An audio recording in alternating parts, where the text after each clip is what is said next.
Welcome to Bedside Teaching as a tool for PA student education.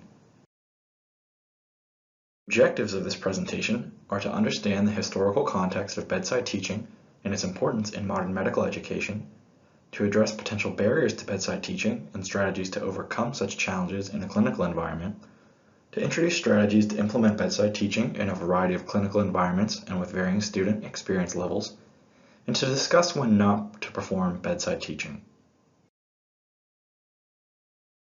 Historically, almost all of a student's clinical education occurred at the bedside of a patient.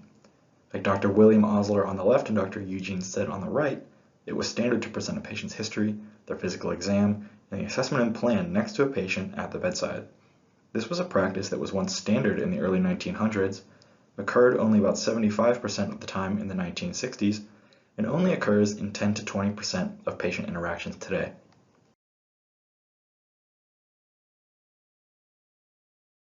Early clinicians and students, however, did not have access to modern tools such as e-records or advanced imaging, so why is bedside teaching important today?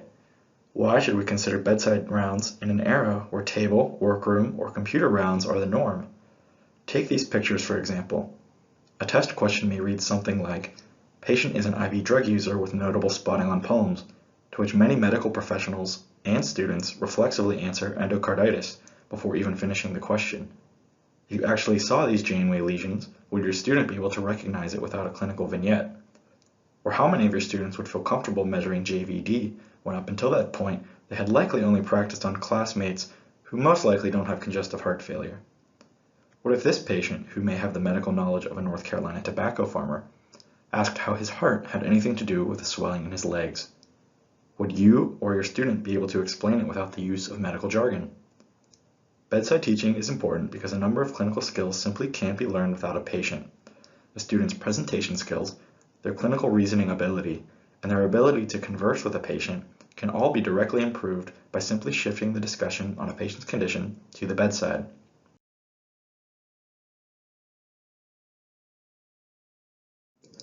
The literature reports a few barriers to bedside teaching with students, but centers on three main ones: speed, patient comfort, and preceptor confidence. Number 1. Speed. There is an increasingly large pressure to limit hospital stays, turn over beds, and deliver care as efficiently as possible. It's understandable that if preceptors feel that bedside teaching would delay care, that they would be dissuaded from including it when working with students. The literature suggests that this notion can be true or false depending on the setting. Authors cite, however, that bedside rounding, or bedside teaching, if planned correctly, can often reduce redundancies when communicating with a large team or a large team of students, and thus make the group more efficient. Number 2. Literature reports that clinicians often don't perform bedside teaching because they believe that the practice would unnecessarily anger or upset patients. Preceptors also worry that the privacy of the patients would be compromised, and that patients would be unhappy when surrounded by a potentially large team. The literature suggests that the exact opposite is true. Patients overwhelmingly seem to support the practice of bedside teaching, feel better cared for, and appreciate seeing the active deliberation and conversation regarding their care. Other members of the health team, namely nurses and pharmacists, also favor this practice as it affords the patient ample time to ask direct questions to the medical team. Students, who may have initial apprehension on presenting a patient at the bedside, also seem to largely favor the practice after practicing it a few times.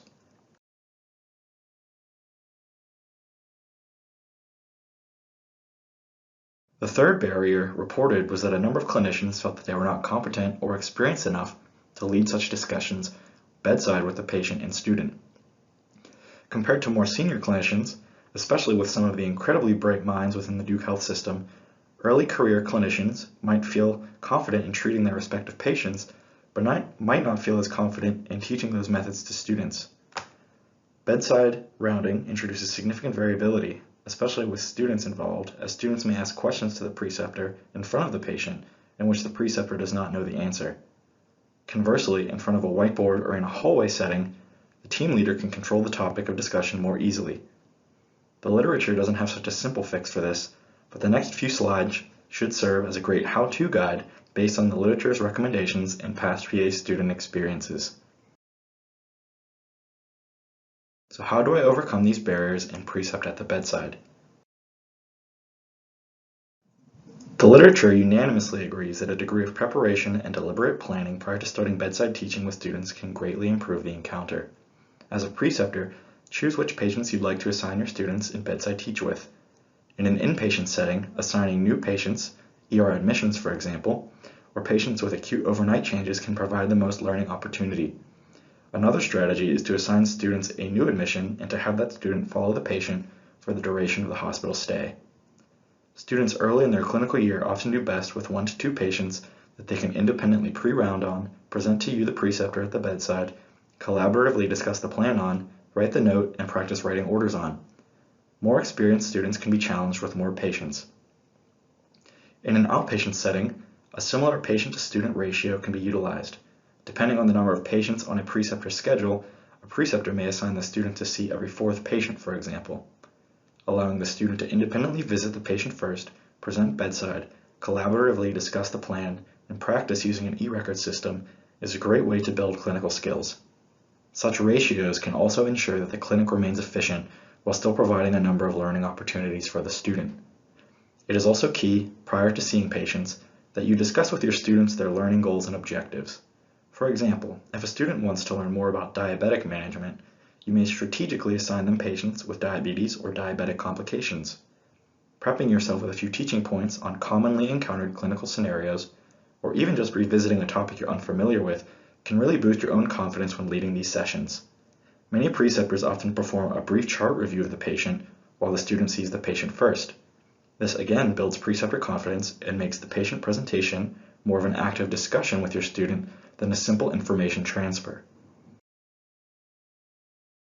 During rounds, it's important to introduce everyone on the team. A large team, as you can imagine from the image, can be potentially overwhelming. Standardizing the format of a patient encounter with your student can again increase efficiency and minimize confusion.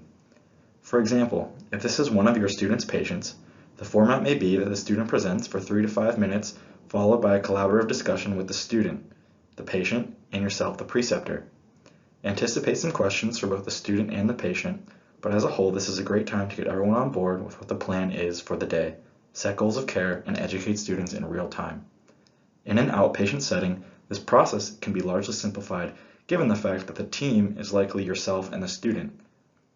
In an outpatient setting, however, you can still follow a similar template. After rounds or after a clinic day, it's best to debrief with the student and the team. Following the template in the image can be a great way to solidify what was learned during the day. Feedback is critical when working with students, so adjust what doesn't work, definitely don't give up if it didn't go smoothly the first time.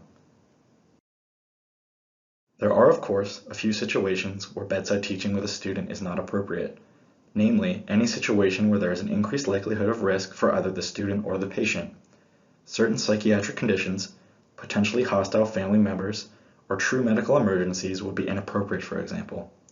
The literature strongly recommends that your discretion as a preceptor is the best way to determine appropriate patients, keeping in mind, of course, that outside of a few clinical scenarios, patients typically enjoy bedside teaching. This concludes bedside teaching as a tool for PA education. For further resources on the topic, please see the above literature.